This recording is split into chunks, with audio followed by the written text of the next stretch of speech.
Welcome to my channel, Edible Thoughts Makes.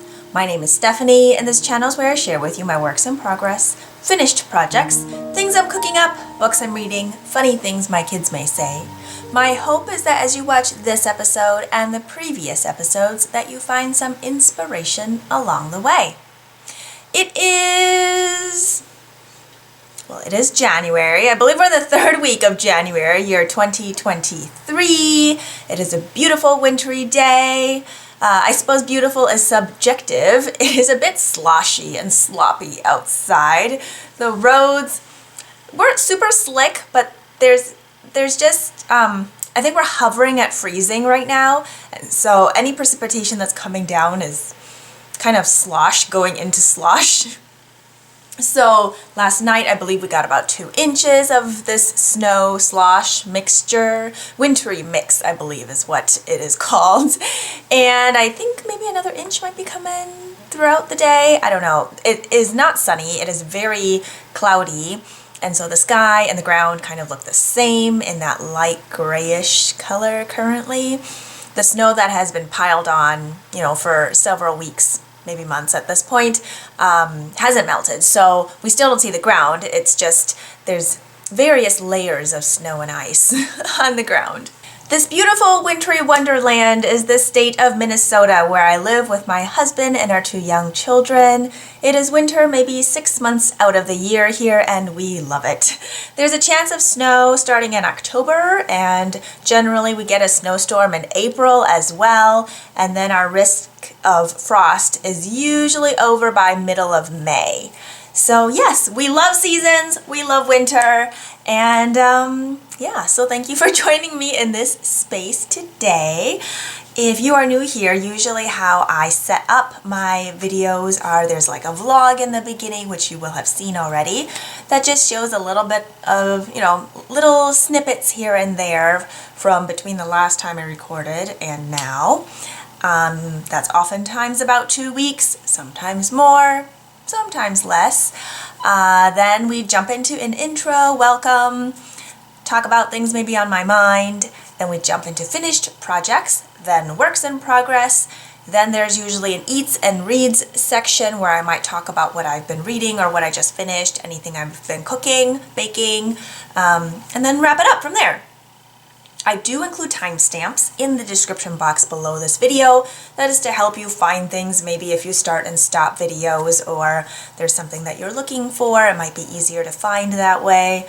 I do use Ravelry for my project pages, and those will be specifically linked in the description box below this video as well.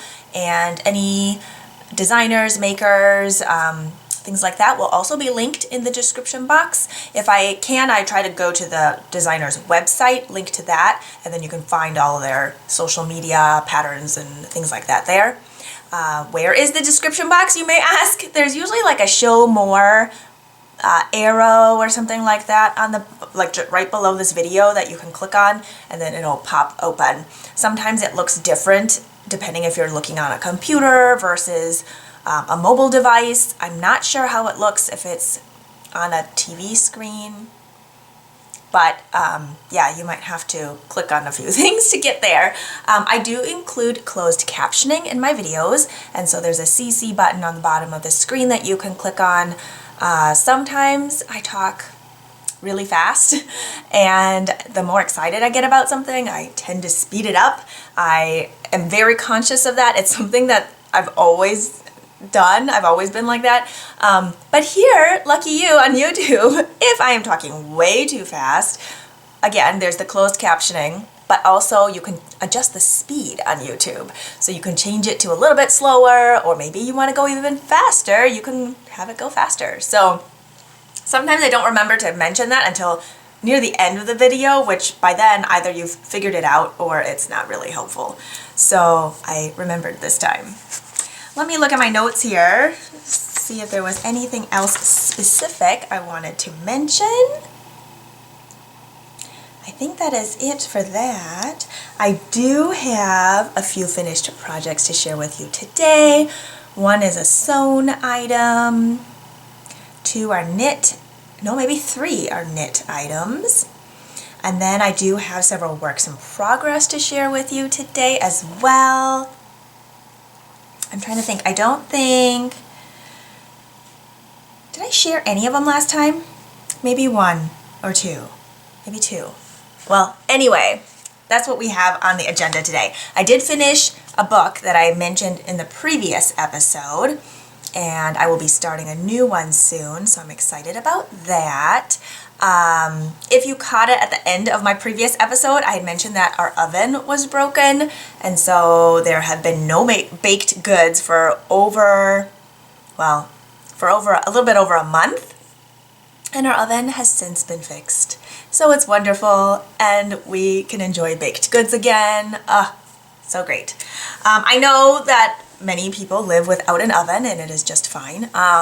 We did okay, just fine without an oven for that time, but there's nothing like fresh hot baked cookies. Just nothing like it. So today in my mug I have peppermint tea. Usually if I have caffeine, I usually have it early in the morning, and then I switch to herbal, non-caffeinated beverages throughout the rest of the day. Caffeine doesn't sit great with me. Like, oftentimes it's fine early in the morning, especially if the kids did not sleep well, which means I don't sleep well, my husband doesn't sleep well, and so we need that extra little boost in the morning. But personally, if I have any caffeine after, well, it used to be after 12, but now I feel like it's even earlier. I get jittery, and then I can't sleep, and then of course I'm tired, and then I want the caffeine again, so it just ends up being a bad cycle. And so I just stick to non-caffeinated beverages for the rest of the day. And today, that is a hot peppermint tea.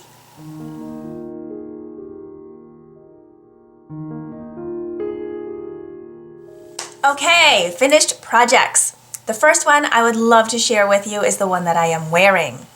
I'm going to push the chair back, so hopefully I can show you the full view of it. This is a very modified coloring book raglan. The designer is Amy Scher, and I test knit her original pattern, I guess it was maybe a year ago or so, and I actually knit two of them. So the first one, I can't remember, she has them in two separate views, but you can mix and match parts. So the views just, say if you're going to have it more cropped length or full length, your sleeves, if they're going to be more elbow length or full length or tapered or wide. And my first one was striped. My second one, I marled a lot of different odds and ends of yarn together, and so there's like marling and color blocking. And now this time I had a different idea. I wanted something that could more easily fit into winter coats, because we wear winter coats many months out of the year. Having something that's wide sleeved or a deep raglan just doesn't fit comfortably into a winter coat. It's bunchy, it's just annoying, and you have like it riding up on the side. It's just not good.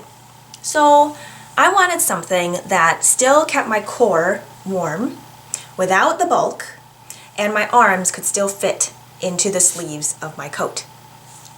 So I knit this coloring book raglan without sleeves, but just by nature of how you do the sleeve and body stitch separation section, you kind of end up with these short sleeves, but honestly I didn't have to knit any sleeves. All I did was pick up for ribbing.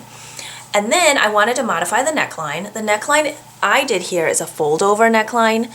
Original one uses twisted rib, but I wanted a softer look. I feel like twisted rib is great for a crisp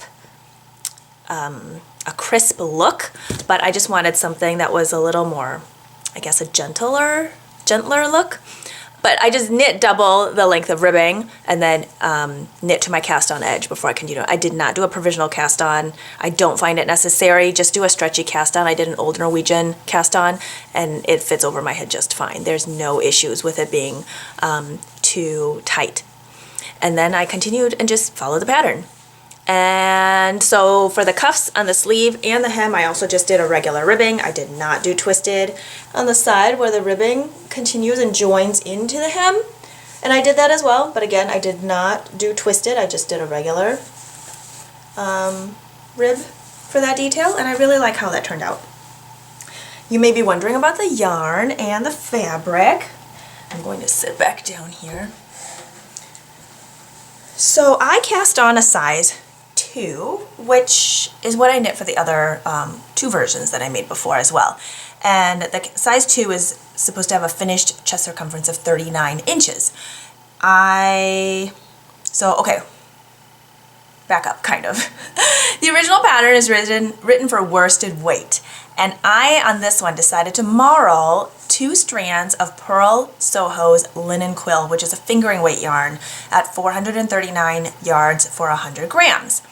Now, depending on what needle size you use, you can either achieve more of like a worsted weight gauge or more of a DK weight gauge, which I feel like there's some wiggle room in between there, just depending on your fabric density and just kind of what you're looking for. I decided when I was swatching that I really liked this fabric marled on a US 7, so a 4.5 millimeter needle, which then does affect my gauge a little bit, and on my swatch I came up with 19 stitches, so only half a stitch off, which you may think isn't a big deal, and for me in my size it is not. It doesn't make a huge difference. It ends up changing it by 1 inch smaller, so instead of 39-inch finished, it's 38-inch finished, which still gives me 6 inches of positive ease, which is perfect, just what I wanted.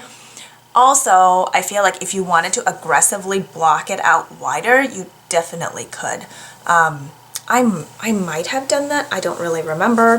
When I block out my garments, I do pin them sometimes so that like the hem doesn't shrink back in. I'll like try to pull it out more, and I'm blocking on like really old alphabet foam mats that my kids used to play on, so they are not like the official blocking mats with the 1-inch grid on it, so I'm not measuring really, I'm just kind of eyeballing it, and then I might use like a tape measure just to double check that I haven't gone completely off from whatever the pattern says.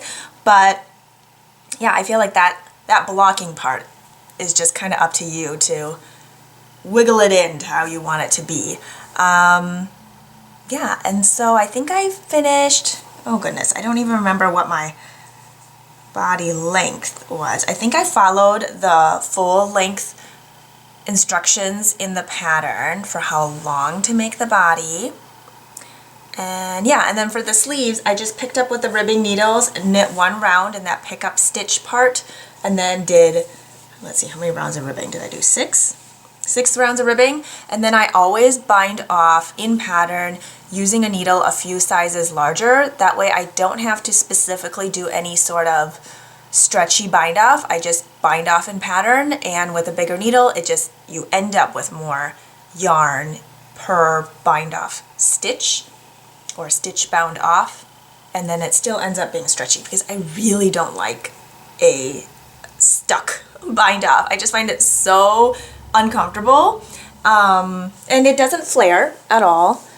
I mean, this edge here is flaring a little just from how I blocked it. I think I just pinned it down that way, and so it's sticking out a little, which again, I don't mind, but that's not because of the bind off.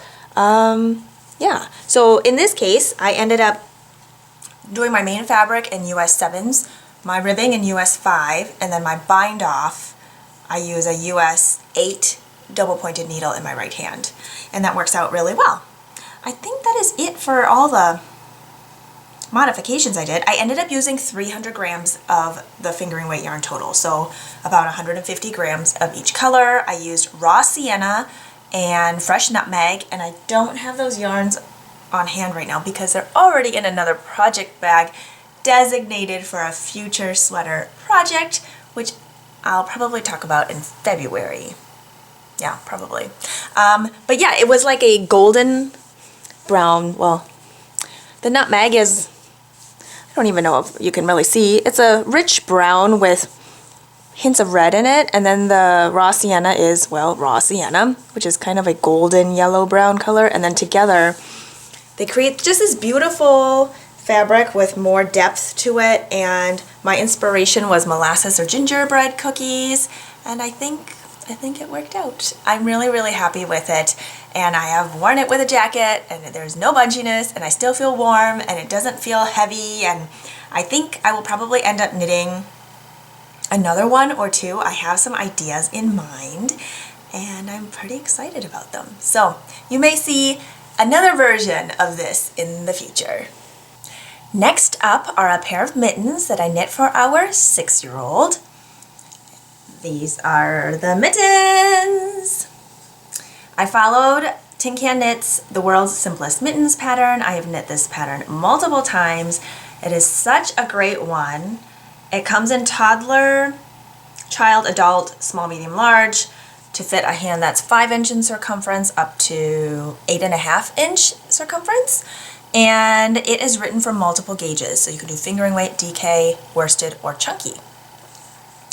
So our daughter and I, we looked through some of my little odds and ends of yarns and some mini skeins, and these are the colors she picked out. She picked out this blue, a bright, vibrant blue, and then there was this variegated blue-purple, and then this deeper lavender color. So I marled them together. I first did just the blue held with blue, then the blue held with the variegated, and then the variegated held double, variegated plus the lavender tonal one, and then the lavender held double. I followed the child size, and they are slightly long on her. She has smaller hands, but they still fit just fine, and she loves them. And so this is the DK weight pattern that I followed, using US 3 or 3.25 millimeters for the ribbing, and US 5, which is a 3.75 millimeter needle, and I did knit them using magic loop. And what else? I think for the fingertips, they advise you to just, at the end, take the yarn tail and loop it through the remaining stitches and just pull tight like they do for the thumbs. And I did follow it for the thumbs, but for the top of the mittens, I grafted the last stitches. I didn't do it for the thumbs because the thumbs end up with an odd number of stitches, but the top of the mitten, the fingertips, you have an even number of stitches, so I was able just to graft those together. And for these, I used 46 grams total. So if you have 50 grams of fingering weight yarn, you can knit a pair of child-sized mittens. I think it is a great and fun way to use little bits of yarn, and you can use those mini skeins that you might have been collecting, and they can be, you can just do like color blocking or stripes or helical knitting if you like doing that with like micro striping or color blocking or marling. There's just so many options. They don't even have to look the same. Because there's really no front and back, you could really just knit a bunch of single mittens that kind of go together or don't even have to go together, because children sometimes lose their mittens, and that way you always have mittens. And there could just be a mitten bin. We actually have a mitten bin, but we try to keep the pairs together, so I just kind of fold them inside out, or not inside out, but the cuffs kind of fold on top of each other, and we just throw them in the mitten bin so the kids can grab what they need.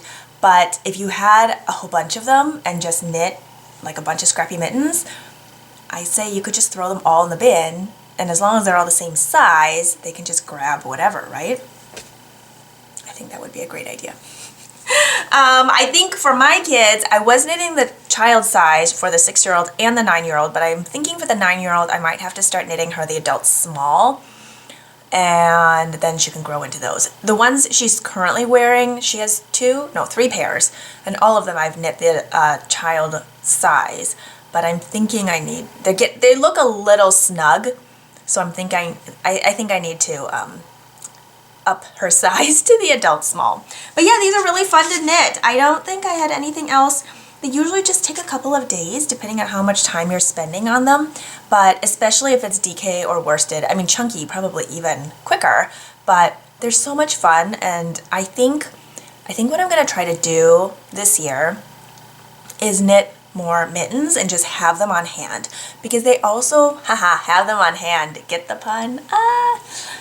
Anyway, and just have them so that they can be used as gifts, right? And so I have a lot of young little people, children in my life that I gift knit for. And so when it comes around to like October, November, I'm, usually in full-blown gift knitting mode, but I do knit kind of throughout the year and put them into a gift bin so that I am not as stressed out when it comes to November. I mean, it happens anyway, but not as stressful, right? So I'm thinking if I just knit a whole bunch of mittens, I can do child size. The toddler size will work up like super fast, and then maybe some adult ones too. What do you think? I think it's a good idea. Oh, they're so cute. I just love them.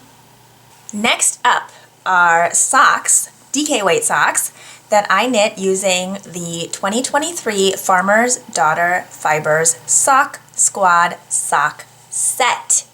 This is a yarn subscription that I subscribe to, where every month you are surprised with a sock set. Candace, an Indigenous woman who is behind the Farmer's Daughter Fiber, she and her team create these incredible colorways, and this year the theme is on wildflowers and their pollinators. Let me grab the calendar here real quick. Okay, and this is the calendar that came with the Sock Squad this year. I love it. As a gardener and lover of flowers, I'm just so excited about this. So this is January. It is Chicory and the Honeybee. And I feel like the color just, is so good. I really, really enjoyed it. So here is the tag.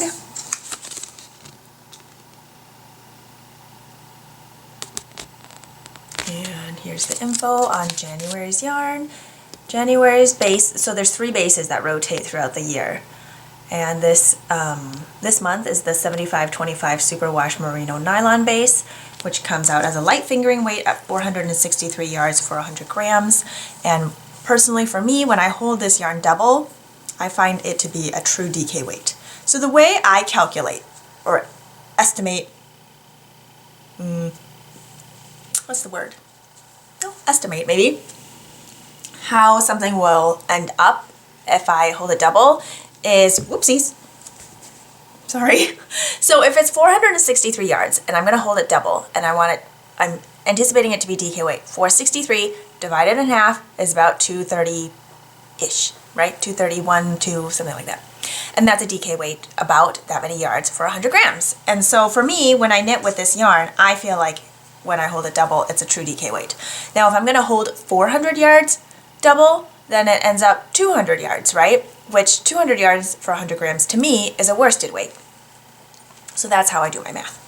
So it came with this main color. This is what I have left from my socks. It's this beautiful sky blue with subtle speckling in like reddish purple and navy. And it came with this beautiful mini that I've not used yet, but I have plans for, a darker blue. And oh, they go so well together. I love these colors. Big fan of this blue. Okay, I am going to show you my socks. Ready? Dun, dun, dun, dun. So as soon as I saw this yarn, I knew I wanted to knit them into the Blueberry Waffle sock pattern. It is a free sock pattern. The designer is Sandy Turner, and I did modify it. I still follow the pattern repeat, and again, this is a free pattern, and the pattern repeat is just 2 rows knit, and then 2 rows knit 2, purl 2. That's it. And it creates this waffle stitch pattern. I don't know if it's called a waffle stitch pattern, but the pattern is called Blueberry Waffle Socks. And just the darker kind of reddish purple and the darker blue made me think of blueberry stains when you're eating fresh blueberries. And yeah, it just had to be this. The pattern, I think, recommends using US 5 needles, so it's like extra stretchy, but I used US 3, and I think the pattern also only has one size. So it says US 5 and cast on maybe 52 stitches, and because of the elasticity from the pattern, it can fit more like different sized feet. So I decided to do a 48 stitch cast on, and because the pattern basically is a 4 stitch repeat, you can just adjust your cast on by 4 stitches one way or another. So I did 48 stitch cast on using a US 3 or 3.25 millimeter needle. I used 9-inch circulars all the way until I got to the toe, and then I switched to 32-inch for magic loop. I have a 2x2 inch cuff, which then goes nicely into the patterning of the sock. And then I did a shadow wrap heel following Denise of Earth Tones Girls tutorial. And because I did a 48 stitch, then you have 24 and 24 stitches that you're working for the heel. And when you get to the part where you're like going to switch over to knit the other half of the heel, I just divide it into 8, 8, and 8. So if you've knit this kind of heel before, you'll know what I'm talking about when I say 8, 8, 8. So basically it'll be 8 double stitches on each side and then 8 stitches in the middle, and that's my halfway point, because I just take 24 divided by 3. These fit so nicely, and I just love, I love DK weight socks. This year I'm planning on knitting a lot more DK weight socks. One, because I love them and I enjoy wearing them. I wear them in boots, I wear them at home, and we wear boots, again, a lot, just like we wear winter coats a lot. So they are very useful and warmer, obviously, than not thick socks. And I have already cast on another pair of blueberry waffle socks that I will show you in the work in progress section. And I think it's just a great use also of those single skeins of yarn that are special. Maybe you bought it without a purpose for it, but you thought it looked pretty. Those ones work up really great in DK weight socks. So I ended up using 92 grams. And I find that Candace's yarn usually comes over 100 grams, sometimes at 105. I think this one came out, this one came at 105. And so even if you needed to knit longer socks, I wear a US 7 women's shoe. Even if you needed to go longer, you could use a mini skein for the cuff and for the heels and even for the toes if you were worried about having enough yardage for DK weight socks. So with that, you would have 120 grams to start, or 125 since there's a little bit extra added in there. So I think you could still knit the socks you might want. And it also just depends also, on how long you want the leg to be. I think mine, what did I end up doing? Here, I'll just measure it real quick. From the bottom of the heel to the top of the cuff, we're looking at about 7.5 inches. So yeah, I like that leg. I usually wear black leggings tucked into these socks, and it's just so comfy. I love it.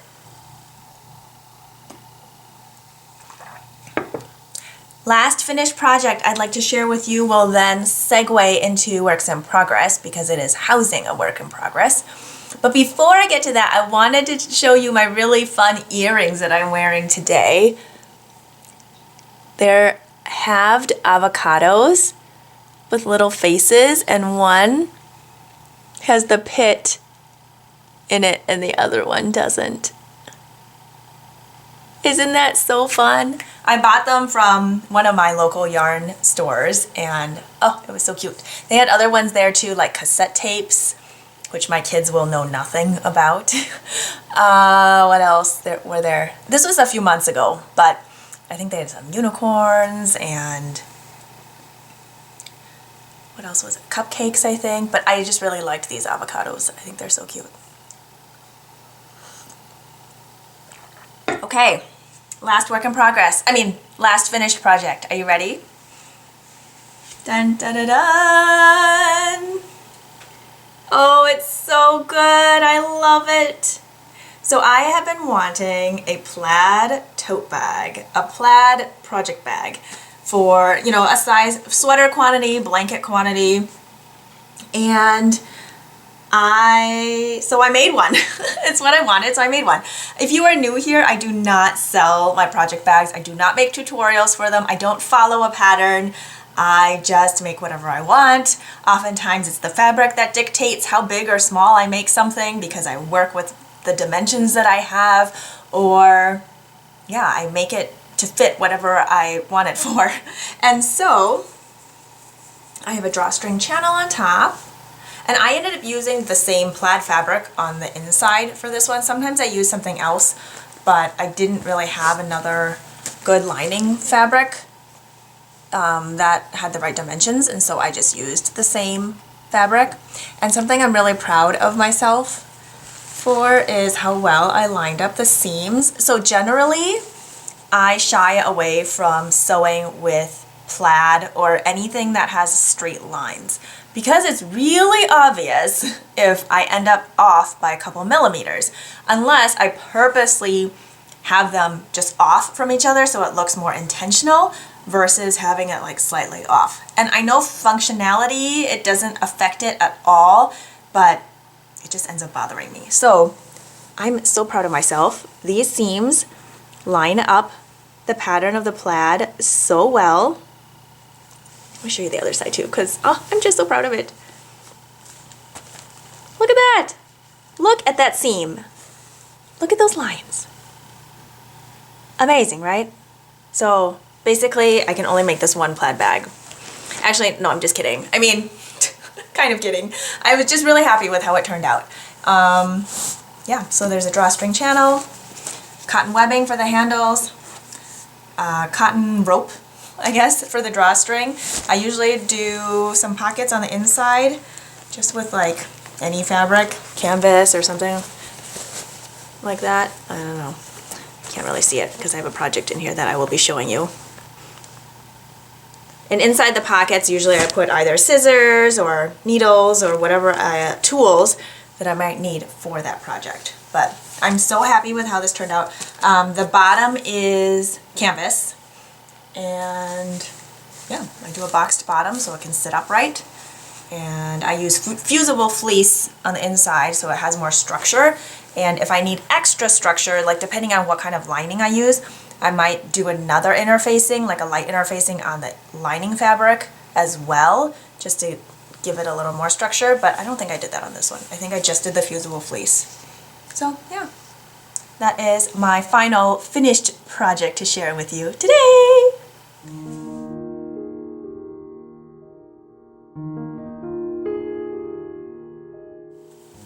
On to works in progress. So we'll start with the one that is in this plaid bag.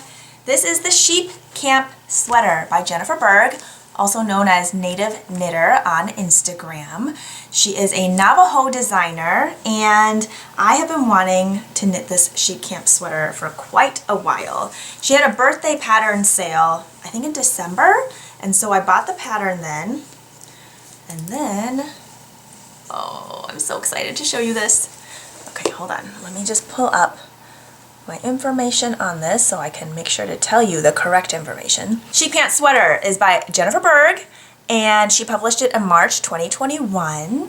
And yeah, it's a very graphic yoked pattern.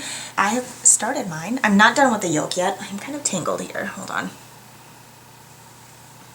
I've got a lot of yarns going. It is a DK weight pattern, and once again I'm holding fingering weight double, so it just makes it a little bit messier. Okay, let's see if I can hold this up. Are you ready? Dun dun dun dun! Oh, it is so beautiful! Okay, oh, I'm gonna give you a close-up here. So I am using Pearl Soho linen quill, surprise, surprise.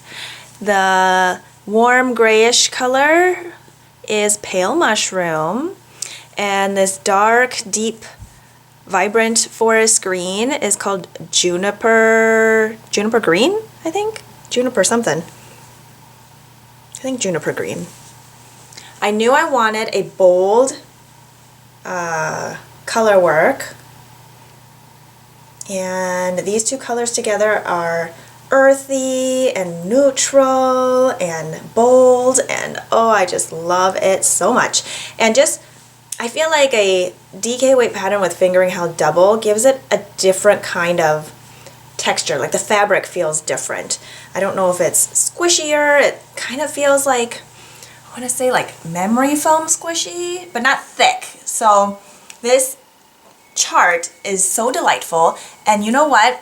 this is something that I really, really find is valuable, the right word? For sure helpful. So if there is a color work chart that is just for 2 colors, I think it's much more difficult if it's more than 2. But if there's going to be a darker color and a lighter color, when a designer provides the chart showing both, so like maybe your main color is light or your main color is dark, they show the chart both ways so you don't have to flip it in your brain. I can't flip it. I just end up doing it wrong if I have my dark and light reversed from the pattern. And so when they provide both, it makes a big enough difference to me on whether or not I can knit the pattern and if I have to then change my color choices. Sometimes what I end up doing, if the dark part isn't too dark, I'll just color in the colors that I'm using so that I don't get mixed up. But yeah, it plays tricks on you. Like your eyes, at least for me, my eyes play tricks on me then, and then I can't figure out which color I'm supposed to be using. Anyway, I don't have that issue with this. I love it. The chart is provided both ways. Her original one does have the main color as the light color and the contrast color as the darker color, and so, and that's how I am knitting it as well. I'm going to show you this super cute little polymer clay charm I made a couple years ago. It's this little sheep, and of course, since this pattern is called Sheep Camp Sweater, I had to use it. It used to have a tiny little tail, but that broke off. If you've been here before, you might know the polymer clay I'm using is really old. It's from like the early 1990s. I've just had it forever, and so I'm still using it. And yeah, it's such a cute little sheep. So the plan this week is to finish the yoke and separate for sleeves. I think I can do that. I am not too far from the end. I think I have 10, maybe 10 more rounds of this yoke to do.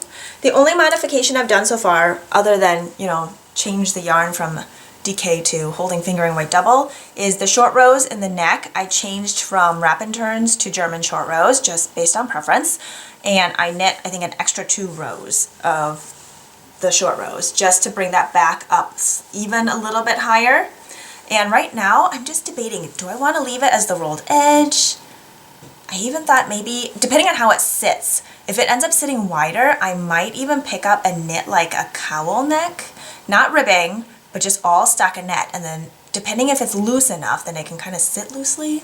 I don't know, I think that would look really nice, but it just depends on how it ends up blocking out. That would be something I would do after I block it and just see if I want it. If this ends up being a really wide neckline, I'll do that, possibly, and if it doesn't, then I probably won't, because I don't want a really tight neck, but I thought it could look really cool if it ends up being wider. So we shall see. Oh, I love how this looks. Let me show you I don't know if I can show you the whole yoke. It's on a 60-inch cable right now.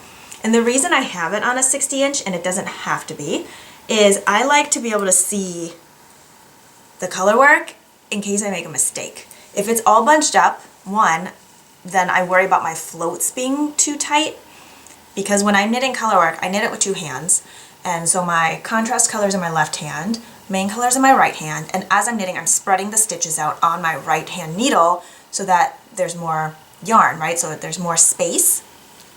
And if I have them too bunched up, I can't really do that comfortably. So yeah, it's on a 60-inch cable, and I'm knitting the smallest size, which is a size, I think she calls it a size A, and that is to be a finished circumference of 36 inches. And her gauge, the gauge that's listed on the Ravelry project page, is for the colorwork pattern part. She does not change needle sizes between the colorwork yoke and your stockinette fabric. In the pattern, she does list the 2 different gauges between the colorwork pattern in the yoke and your stockinette main fabric. I don't think that part's listed. I'll double check on the Ravelry project page, but I don't think that is listed in there. Oh, there's a snowplow. If you hear that rumbling going by. Yeah, I don't think that part is listed. And she recommends 6 to 8 inches of positive ease. My gauge, I think, is a little bit different. I don't know, I wasn't sure if I should say a little bit bigger. I always get mixed up if I'm supposed to say a little bit bigger or a little bit smaller. But anyway, I think my finished should end up slightly bigger than 36. I'm aiming for like 37. I don't think it'll be up to 38. Yeah, I think with my gauge, it should end up at 37 inches, which is what I would want, and 37 inches is more like 5 inches of positive ease, and again, her recommendation is like 6 to, what did I say again? 6 to 8, I think, and she starts at 36 inches, and then her largest size is 70.5 inches.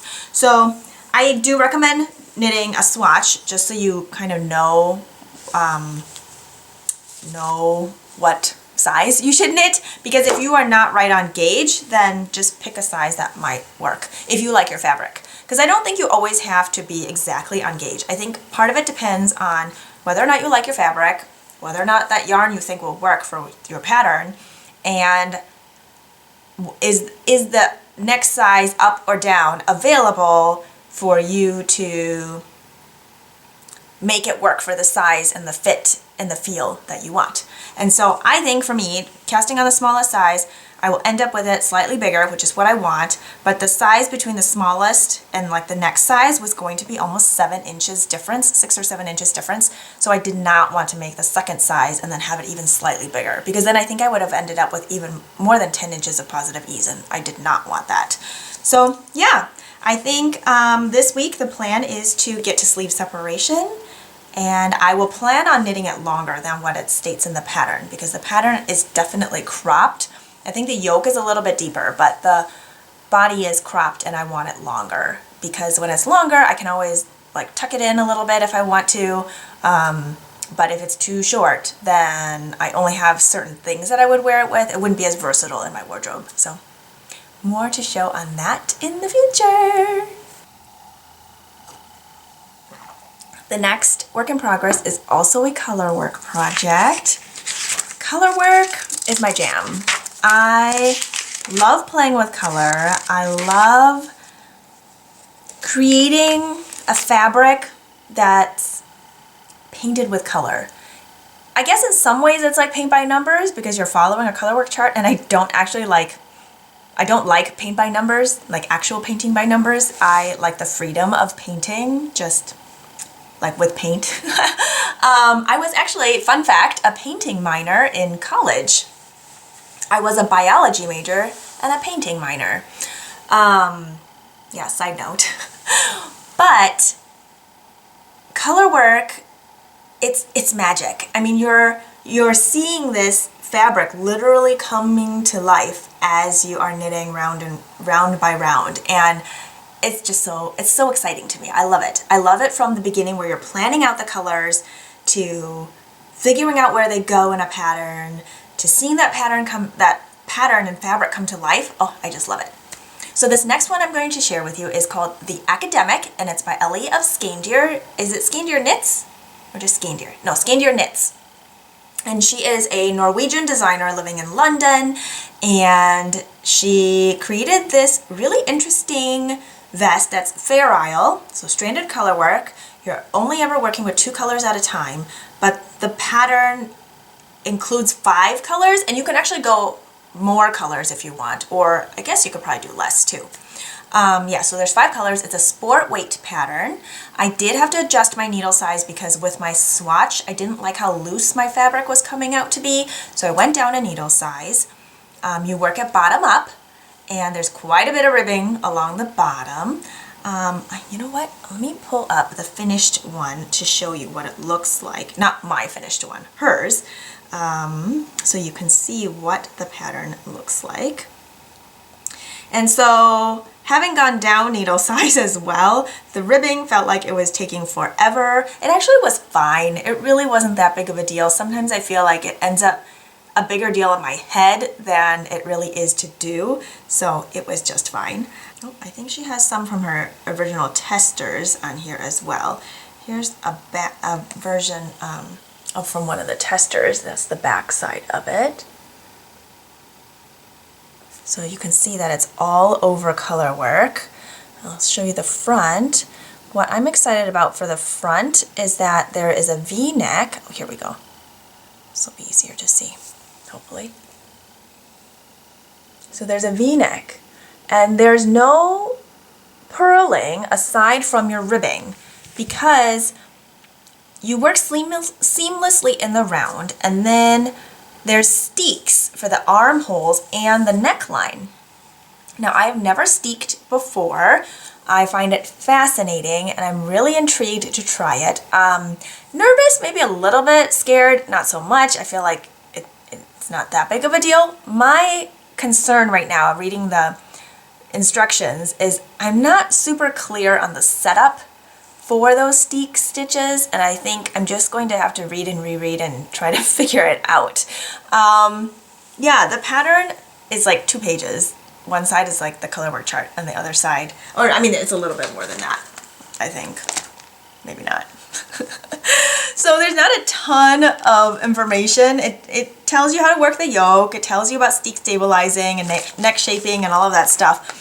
But for someone that's never done it before, I'm just a little bit apprehensive. So I'm going to show you what I've got so far. I'm going to show you the colors. So I have this in this beautiful tote bag that I sewed maybe 2 years ago now. I don't quite remember. These thermoses are floral, which I love, and they're the teapot. I'm a big tea drinker. I have a denim boxed bottom on here. And if this gives you any insight into the colors for my vest, I like to match my projects with my project bags. It makes me happy, and then I also know what's in it without having to like pull everything out. So the yarn that I'm using is Pearl Soho's Good Wool, and that's 100% Andean wool. It's my main color is this driftwood gray, which is undyed. It's like a warm gray, and it's not, I would not say it's flat at all. There's definitely some variation to it, and it's like a warm light gray. This sport weight comes at 383 yards for 100 grams. It is not superwash. I feel like it has a nice little fuzz to it too. I really like it. And I've knit a couple things from this already, so not this color specifically, but this yarn. And I guess I'm going to show you my colors first. So that's my main color. Then I also have Guava Earth, which is like a terracotta orange, pinky orange color. And I have Pink Salt, which is a pale peachy pink. And then I have Teal Twilight, which is a heathered, darker, deeper teal color. And Fresh Loganberry, which is a plummy, jammy, violet purple color. And I think that's all 5, right? 1, 2, 3, 4, 5. Yes, and then the driftwood gray is my main. So that is my color combination. And now I'm going to show you my progress on it. I did finally finish the ribbing, and the color work, okay, I will say it's not, and not saying that it has to go quick, but usually color work for me, I get into a rhythm, you know, whether it's like 3, 2, 1, 3, 2, 1, or 3, 2, 1, 2, 3, 3, 2, 1, 2, 3, or whatever it is. This one I'm having a little bit harder time, one, because there's 5 colors. So, you know, earlier when I was saying with the color work chart, it can be really helpful if it's flipped dark light or light dark. Well, when there's 5 colors, you can't really do that. And I don't have a color printer, and I print my patterns because it lessens the screen time, which means it lessens my eye strain. And there's less notifications, anything like that. I'm a pen paper person, and yeah. So printing it out grayscale is not super helpful. So what I've had to do actually is, in my project notebook, I'm not going to show you the chart because it's a paid for pattern, but I've had to write out the chart and just draw in the pattern with the colors that I'm using. Otherwise, it takes quite a bit of time to like figure out which shade of gray is that supposed to be. Is that CC1 or CC3? Like, it's way too complicated. And because some of the shades of gray are so dark, it isn't like I can really color on top of the color work chart to figure out what what it is. Like some of the shades are so similar that you can't even tell what the pattern is across. So I've had to spend some time doing that, but I'm happy to say that I am not well into, but I have started and I love how it's turning out. Are you ready? Here it is. Oh, it's so lovely. I don't know if it's showing up well or not, but I really like how the colors are playing together. I'm really glad I changed my needle size because I like this fabric density better. I think my gauge this way actually will be closer to what it's supposed to be. My other one, I think the gauge was not right. I was off by a stitch and it felt too loose. And so I think this one should come out correctly. I am knitting her 4th size, which finishes at 35-inch bust circumference. She recommends 0 to 2 inches of positive ease, and this will be 3 inches of positive ease, but I think the other size down might have been like no ease, and I was a little bit worried about no ease because I feel like if it's slightly too big, I can put it in the dryer on low, watch it carefully, and if it felts a little, that's okay. Like the fabric will still be really nice and cohesive then. But if it's too small, I can only block it so wide, and I don't want color work stitches like being stretched apart. So I would rather go slightly on the bigger side than slightly too small. So I'm knitting the size 4 for a finished circumference of 35 inches, which should give me 3 inches of positive ease. And plus, when I was reading other people's project pages, it seems like more than not, some people ended up with projects too big. Rarely did I see any that came out too small. So, I don't know, I'm just going off of that. There are about 100-ish projects on Ravelry for this. But yeah, I really love how it's turning out. I think the colors that I've chosen will make it very wearable for my wardrobe. So like for example, I think I could wear this with this plaid shirt that I'm wearing today. I think over white it would look nice, over pink it would look nice. I think it's neutral enough, even with all of these other colors in it, that I feel like it would go well into my wardrobe. And I don't know if I've had to catch any floats so far. Don't really remember. If you'd like to see the inside, here you go. And yeah, this is just a really enjoyable project. It is one that I cannot work on with the kids around because having them ask questions or stopping me or needing help or whatever, it just ends up being too frustrating to work on this with them around.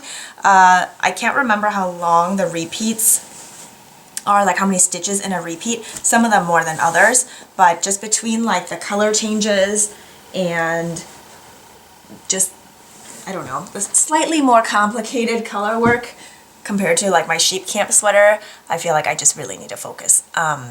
Yeah, so I think once I get to the point where it says to stop and start doing like the arm shaping, I'm going to have to be even more focused on that part just to make sure I do the steek stitches correctly. Because yeah, I am a little nervous about that part.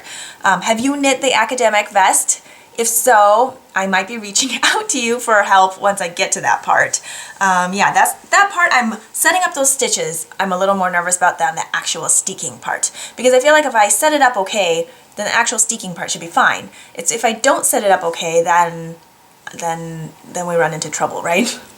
My plan already is to put in a lifeline right before I start those armhole shaping sections so that if I needed to rip back, I could rip back without having a ton of issues, but it is a lot of different colors to have to rip back. So having to work the shaping while continuing the color work chart, I think that part I'm a little nervous about too. But anyway, we'll see how it goes. Last work in progress today is housed in this cute project bag I sewed a couple of years ago. It's one of my absolute favorites. It has deer and fox wearing Fair Isle sweaters, and they are knitting and having tea or coffee or hot chocolate. It is so whimsical and wintry and cozy, and the inside lining, I don't even remember when or where I bought this fabric, but it's like a flannel mauve herringbone. I mean, talk about cozy, right? I love it. Okay, So in this one, I had alluded to it earlier, but it's from the Farmer's Daughter Fiber Sock Squad. Again, it is the 7525 Superwash Merino Nylon 4-ply sock yarn. That is 463 yards for 100 grams. This is from the July 2022 Sock Squad. And this colorway is called the Bison Blues. And I did not get to knitting it last year, but I am knitting it this year. And the yarn reminds me of snow days, so that's what I'm calling it. It's when the sun hits the snow and you've got that peachy glow. So everything's kind of cold and gray and the shadows are blue, but the sun hits the snow and you've got this peachy glow, and it's so beautiful. And so that is what it reminds me of. So I'm knitting another pair of blueberry waffle socks. I mentioned it earlier in my finished project section, so same pattern. I'm just using this yarn for it, and I've just started, so I have cuffs going. I'll show you the start of these cuffs. Knit 2, purl 2 ribbing. They're on their own 9-inch circular needles, and I like knitting my socks in tandem this way. I'll start a cuff, catch up on the other cuff, start the leg, do some repeats, do the repeats on the other side, and just kind of constantly catch up on each other. That way my mindset is always in the same frame of mind. Does that make sense? I'm in the same frame of mind when I'm knitting each of them. I never feel like, oh, I just did, so I have to start all over and do it again, like if I was knitting one sock at a time. I feel like sometimes then it's finished and I don't feel like doing it again. But if I'm doing them at the same time, it doesn't feel that way. And then I don't like knitting my socks 2 at a time on one set of needles. It just feels lopsided to me. And also, if I wanted to just take my socks somewhere to knit on, I can just take one sock instead of the 2, and it's just less bulky. Yeah, I don't get second sock syndrome this way. I finish my socks.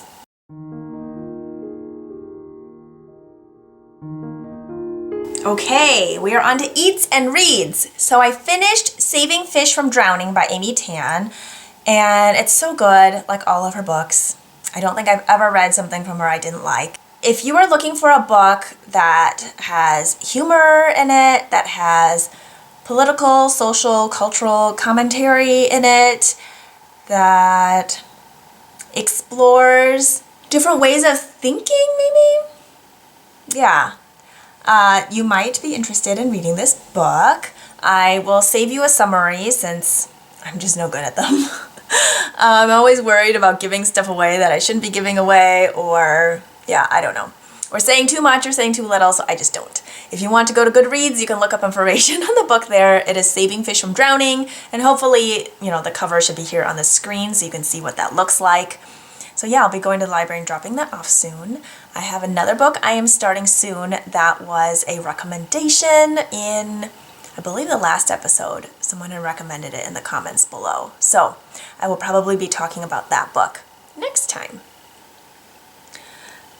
Eats. Do I have anything on Eats to share other than that our oven is fixed? Hooray! I had shared a little clip of some salted chocolate chip cookies. Oh, they're so good. In the vlog part in the beginning. My brother shared My brother shared the recipe with me. If I can find the link, I will share that in the description box below this video. If not, well, it won't be there. I have the printout, but I just can't remember on the printout if it has the information about where I got it from. Yeah, I'll have to see if I can find the link. If I can find the link, I'll share it below. If I don't, sorry. Yeah, so I think that is it for Eats. I don't think, oh, you know what? I have a new cookbook I wanted to share with you. Let me go grab it real quick. Okay, this is a new cookbook that I received over Christmas. It is a new publication as of, I think it's as of 2022, or I guess 2021, 2022. I don't really know what happens when it's like right on the edge there. Does it say? Usually it says somewhere. Well, anyway, that's irrelevant. Or not 2021. It's 2023 now. Okay, so it's published in 2022. You know what? The change of the years always mixes me up. Okay, copyright 2022. It is by Franklin Ga. It is the first generation, not the first generation, it's called First Generation Recipes from My Taiwanese American Home. If you're new here, you may not know, I am Taiwanese American. My parents are immigrants from Taiwan. I was born in the United States, and I've lived in the United States my whole life. I have gone back to Taiwan several times. I've been fortunate enough to connect with my cousins and all of my family members there. I do speak some Taiwanese and some Mandarin. Not as well now as I used to when I was little, because now we just speak English all the time. My grandparents don't speak any English, so when we do go back, they get a mix of my Mandarin, Taiwanese, and playing charades, basically. But a lot of my cousins do speak some English as well, and when we are speaking with them, it's like a combination of English, Taiwanese, and Mandarin all together in like one sentence. But yeah, so this book I'm really excited about.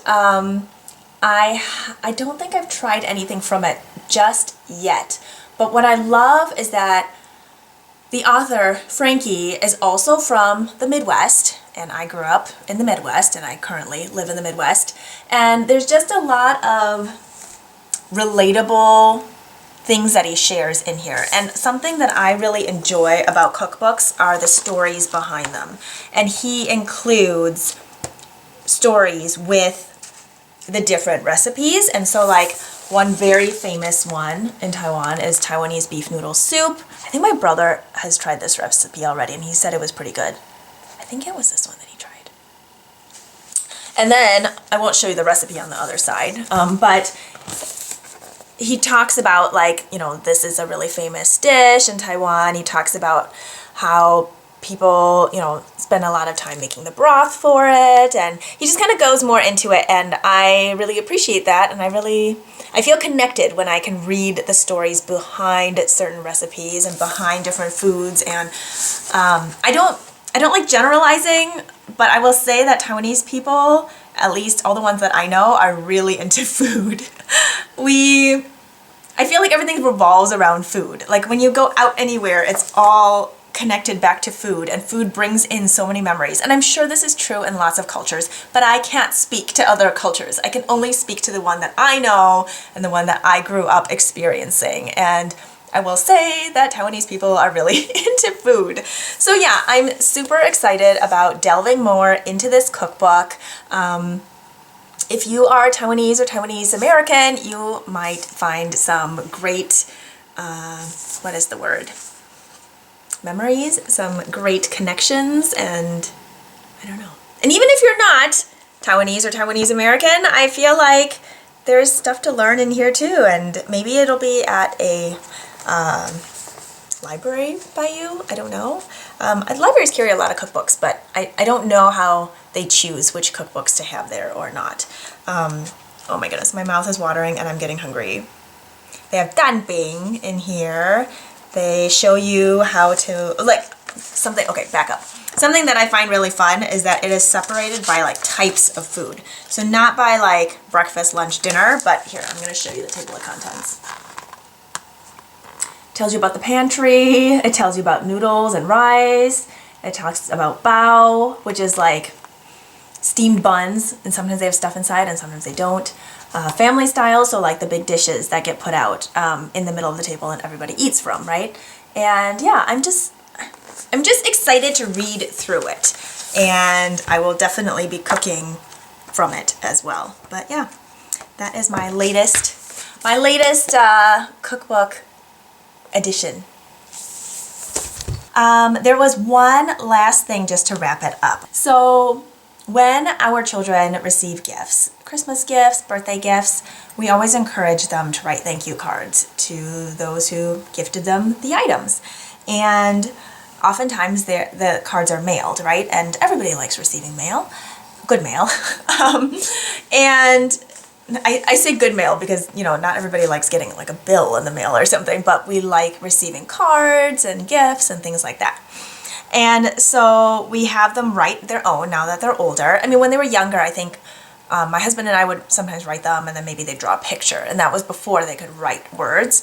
And for several years now, they both can read and write, and so they write their own. And one day our 9-year-old, she was going off the list that I gave her of the cards that she was encouraged to write, and she did go through all of them, and I think she was down to one, and I said, oh, who do you have left? And she said, myself. And I said, oh. And she said, yeah, I'm writing one for myself, because I make myself things, and I think I need, how did she word it? I can't remember exactly how she worded it, but it was basically saying like she deserves to have a thank you card as well. And I said, you know what? Yes, you do. You totally deserve. I don't like to use the word deserve, because it sounds like it could be the opposite, right? If you're not worthy of a thank you card, and that's not true. So it was such a great reminder that there's so much that we do for ourselves and for others, and just taking a minute to appreciate that and to thank ourselves is an act of self-love, an act of self-care. And I needed that reminder, and I think we can all use that reminder to write ourselves a thank you note. And whether it's like a physical note that you write in your planner or write in your journal or write on a sticky note and put on the wall in your bathroom mirror, somewhere that you can see it, or maybe it's a mental note. Maybe it's a moment where you close your eyes and you think about it. It was one of those moments that I was like, it was fleeting, like we talked about it, and then she left to do something else, but it has stuck in my head, and I wanted to share it with you. I jotted it down specifically, thanking yourself, and I wanted to share that, and I hope it brings somebody a little something, and yeah, I think that's it that I wanted to say about that. So thank yourself, by note, by however way you choose to express it. So with that, cheers to being creative. I hope you are doing well. I hope you are taking good care of yourselves, your loved ones, your neighbors, and I will talk to you next time. Bye.